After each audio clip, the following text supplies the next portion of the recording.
Every day during the Feast of Sukkot, you truly set your heart and yourself apart to meet me. It's difficult to spend time with me when you're busy, when you're rushing about and touring, setting up and singing and traveling. You have done well, and you have both done well. And I have opened the door for you to come to Israel and to be a part of the United Nations for Israel. But my son and daughter, what is Unify apart from me? What is anything apart from me? I give you this time to just rest in me, to draw near to me, to truly make a booth and tabernacle together with me. For truly it is the tabernacle of Moshe that signifies God with man.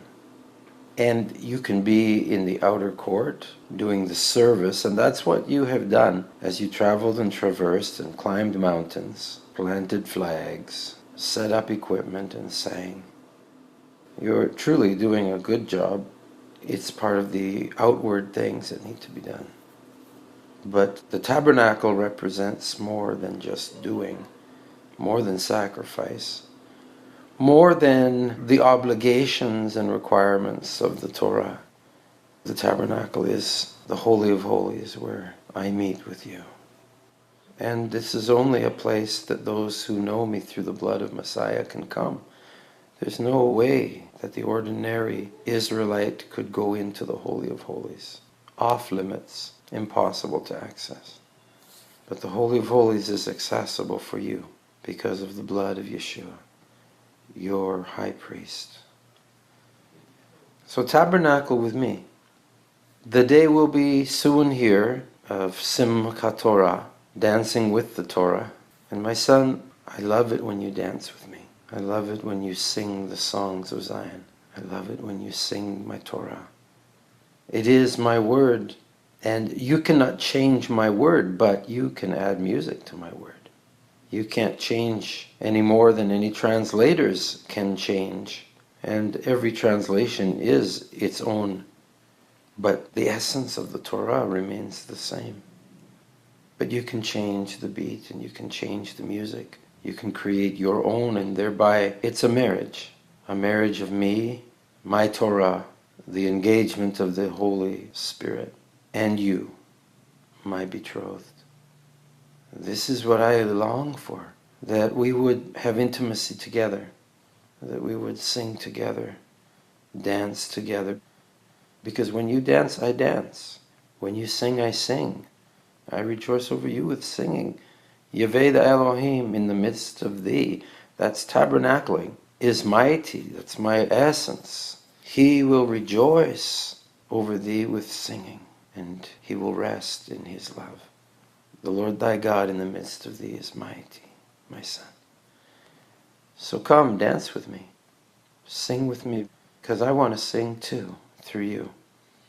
I want to bring forth the depth of intimacy, the intimacy that will bring forth word, that will bring forth song. In this marriage, my son, with you, what are your offspring?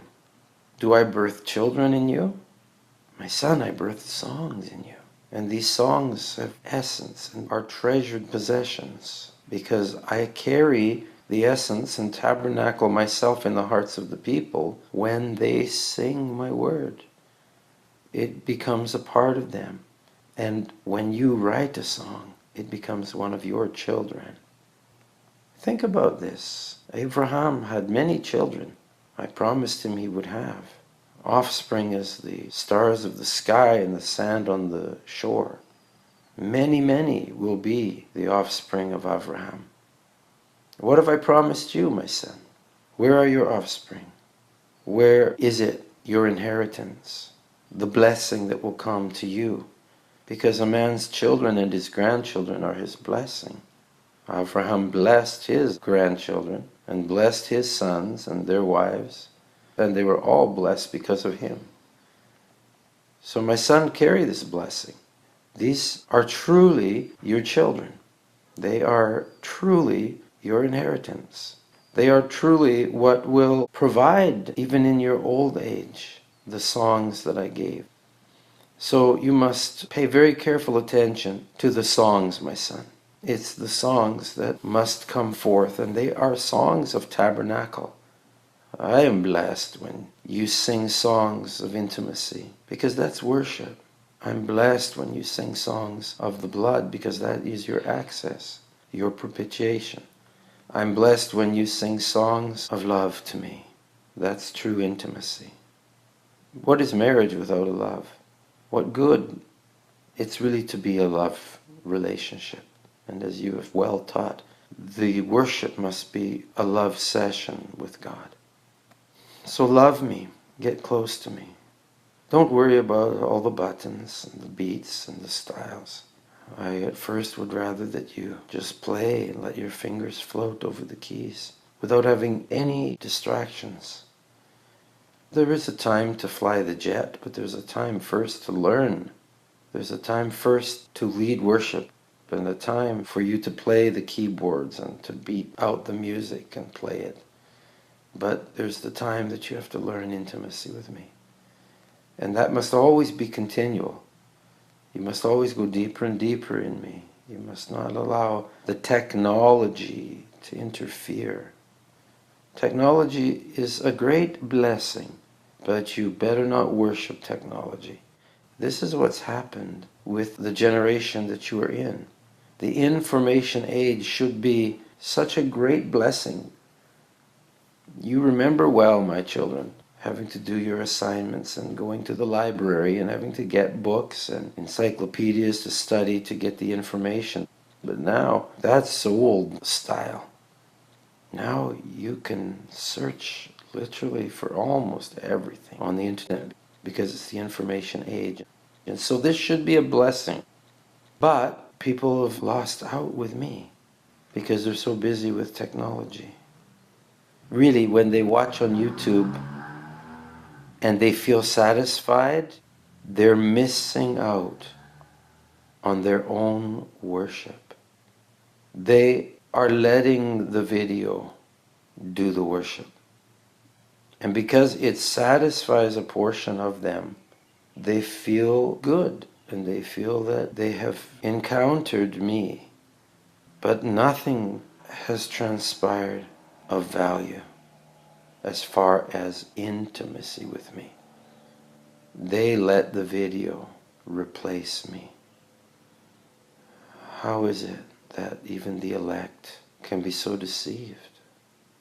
It's not a difficult thing. Have intimacy with me. That's worship. Encounter me. That's what it is for me to tabernacle myself with you. I come and I live in you, but you have to come to me. I tabernacled myself with Israel through the tabernacle in the wilderness. I was there for them, but they had to come to me. And it was through the priests in the Levitical ministry, those sons of Levi. They had the responsibility to be priests between Yahweh and the people. But I want all my children to be priests to me. I want all of my children to be able to come into the Holy of Holies. And the way has been made. But now you must make the effort to make the pilgrimage to me. You can live in the Holy of Holies while you drive. You can live in the Holy of Holies while you work. You can be completely enshrouded in my cloud of glory, no matter what you're doing in your hands, feet, in your travels, wherever are you. But that's the secret of my presence. I will hide you in the secret of my presence. My son, from the very early days, I rang this bell in your heart. It was me that called you. It was me that set you there. It was me that allowed you to hear every one of those messages in the secret of his presence. Because this is the divine essence. This is the pre-requirement for worship. I'm not impressed if they sing songs and clap their hands, but they miss me. But that's what happens with technology. It's replacing the essence of worship. So my son, how can you help them? How is it that you can use the gift I've given you to set the hook? Hold on, then you can bring them to have divine encounter with me themselves, not to worship vicariously, because that's what happens with this technology. Oh, I will worship vicariously. Let Hillsongs have the worship time, and I'll just kind of hang on, watch what they do, listen to the sound. Okay, I'm done my worship time. Time to go home. It is a sad day when the congregation worships vicariously. Let the band worship. Let the singers worship. Let the worship leader worship. And I will watch. And when it's over, I will feel happy that I worshipped. Well, this falls far short and is not what brings change in people's lives. They may feel emotional and soulical responses. Some will weep and cry because of how they felt when that song was played. But my son, it's when they encounter me in the Spirit, because the Father is Spirit. Those who worship Him can only worship truly in Spirit. So you must, in your own personal lives, cultivate that connection with me and that worship with me. You must, in your own personal lives, be worshipers first, because you can't bring them where you yourself have not been. My son, it's easy to just play, because you've been playing all your life. It's a tool, and it's well honed, but I want more. Because those who are skilled at what they do can be more effective at what they do. But the effectiveness that I speak of is not disconnected with the integrity of your heart. It's not separate and removed from your spiritual worship. So it's not enough to practice the scales. It's not enough to get the beats and select good words. But you have to practice worshiping me. You have to practice getting into the Holy of Holies with me. You have to practice being in a different dimension with me. Oh, let your fingers do their job. You're well trained. You can always train better and therefore be more effective. But it's the worship itself that has to be practiced. It's that regular, continual communion with me. You've heard many fathers say, I don't spend much time with my children, but the time that I do spend is quality.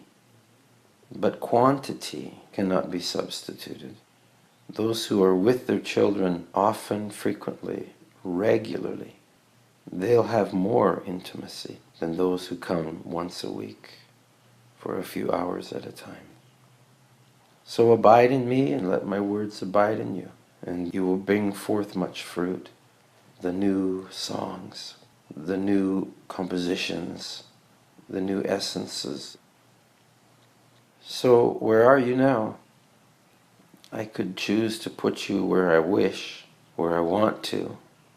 So look at this season right now as a time for you to tabernacle yourself with me.